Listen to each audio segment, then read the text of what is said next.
où tout rentrait mais d'où rien ne ressortait. Voilà où allaient tous ces cracks. Shadai Farm, sur l'île d'Hokkaido, au nord du pays, créée par le grand-père Yoshida qui avait acheté ses premières juments américaines à l'époque de la Prohibition il y a un siècle, développée par le père Zenya et dirigée aujourd'hui par le fils Teruya Yoshida. Avec son frère Katsumi, qui a créé Northern Farm juste à côté, les Yoshida possèdent plus de 1000 poulinières. Ils gagnent 30% des courses au Japon et empochent 70% des primes à l'éleveur.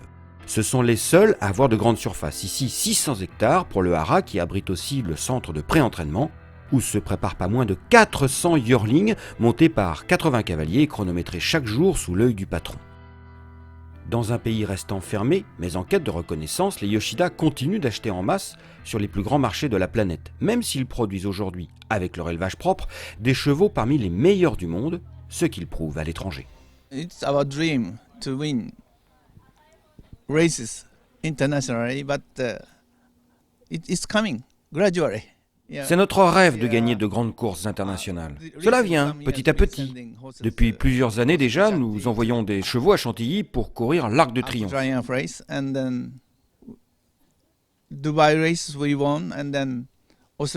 Nous avons gagné plusieurs groupes 1 à Dubaï.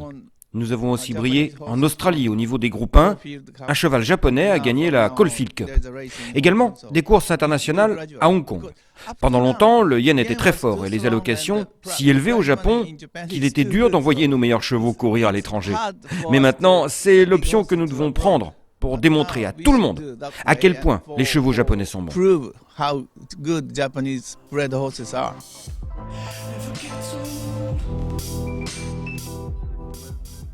Japanese racing have some essence of American dirt races. Of course, nos chevaux descendent pour beaucoup de courants de sang américains, des chevaux de dirt. Mais nous avons aussi importé beaucoup d'Européens. Donc, on ne sait jamais vraiment à l'avance quels seront les résultats de nos croisements. Nous avons eu beaucoup de succès avec Sunday Silence, c'est un pur américain. Mais on a aussi réussi avec des étalons et des poulinières de souche européenne ancienne. On peut dire que le Japon représente un mix de tous les grands courants de sang bien différents dans le monde et qu'en plus de cela, le rythme très rapide de nos courses a rendu notre élevage très performant. Parmi toutes les importations, celle de Sunday Silence en 1990 a marqué un grand tournant dans l'histoire de l'élevage nippon. This is more than our estimation. That happened with Sunday Silence because ce qui s'est passé avec Sunday Silence a dépassé toutes nos espérances. Sunday Silence, bien sûr, c'était un champion aux États-Unis. Mais à cause de son pédigré, il n'y était pas très convoité comme futur étalon. Donc, il est arrivé au Japon.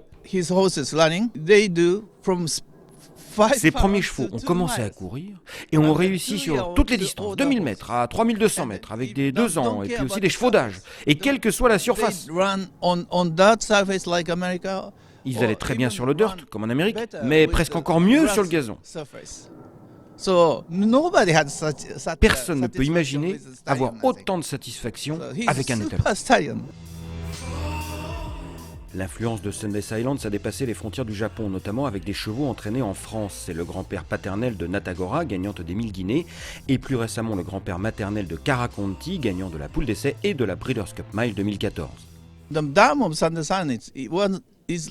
La mère de Sunday Silence était une jument assez ordinaire aux États-Unis, même si elle avait gagné beaucoup de courses. Mais les 5 ou 6 premières années de production, elle était restée vide. Et le premier des seulement 4 poulains qu'elle a eu, c'était Sunday Silence. En bref, c'est un miracle. C'est le rêve américain, mais désolé pour les Américains, il est arrivé au Japon.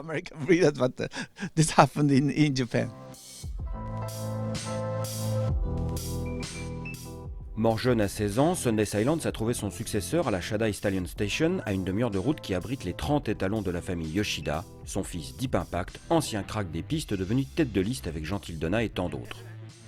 Son principal rival est son voisin de boxe King Kamehameha, fils de King Mambo, qui croise bien avec le sang de Sunday Silence. On retrouve aussi Turtle Ball, l'ex-français qui a sailli 100 juments en 2014. Le célèbre double dauphin de l'Arc, Orfèvre, a sailli 244 juments pour sa première saison de monte. Il est donc encore plus populaire que l'autre fameux débutant Novelist, pur fils de Monsoon, gagnant des King George, qui a commencé avec 160 juments. Même surpuissants, les Yoshida ne travaillent pas en circuit fermé, ils envoient des mères à l'extérieur et les juments des clients sont prioritaires aux saillies de leurs étalons. At the moment, we have Deep Impact. He's a super stallion now in Japan. The only thing we have to do is buying super potential mares. Actuellement, nous avons Deep Impact, notre meilleur étalon au Japon. Du coup, tout ce que nous avons à faire, c'est d'acheter les meilleures poulinières potentielles. Il y a encore 5 ou 6 ans, le yen très fort nous a beaucoup aidé pour acheter de grandes juments. Mais maintenant, c'est plus difficile car le yen a baissé. Et puis aussi, le marché est plus concurrentiel avec les achats arabes.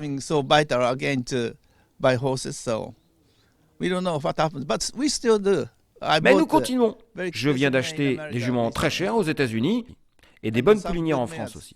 Alors, on fait ce qu'on peut.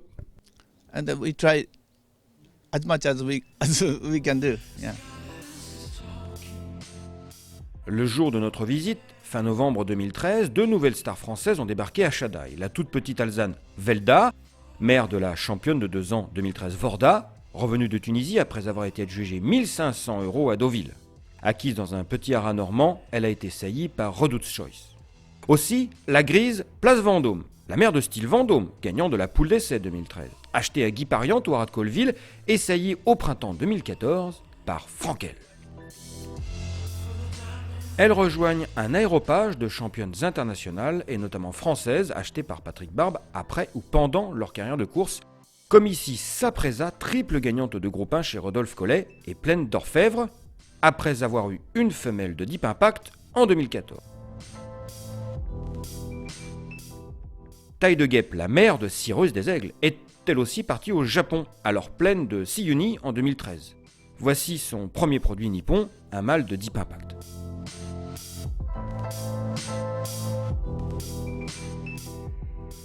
Cette élégante fine monsoon noire a été l'une des meilleures juments du monde. Stacelita. Elle a remporté le prix de Diane, le Vermeil, le Romanais, plus 2 groupes 1 outre-Atlantique. Elle est pleine de Deep Impact après avoir eu une femelle de Frankel en 2014. Stacelita avait conclu 2e de l'Opéra, battue par Lily of the Valley, qu'elle retrouve à Shadaï, où cette fille de Galiléo, aussi entraînée par Jean-Claude Rouget, est pleine d'orfèvre. Teruya Yoshida peut dépenser des millions d'euros pour l'achat de juments prestigieuses. Il est sûr de vendre les produits pour des sommes considérables, soit en vente publique, 500 à 600 chevaux par an, soit des foals sur liste d'attente, ou encore des yearlings en syndication sur catalogue, où les 300 lots s'arrachent en moins de 2 jours.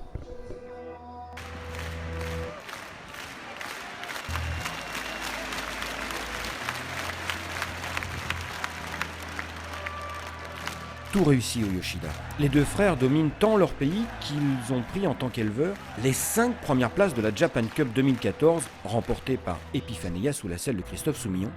Mais ils poursuivent encore un rêve resté inaccessible. L'Arc de Triomphe, Paris, la France, un pays auquel ils sont très attachés et où leur destin a changé. If we see in the past, the first very successful stallion was Northern Taste.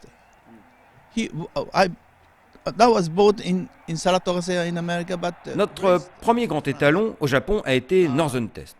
Il a été acheté à Saratoga, en Amérique certes, mais il a couru en France, entraîné à Chantilly par John Cunnington. Ah, je m'en rappelle très bien, le père. C'était un vieil entraîneur qui a fait un super travail avec ce cheval.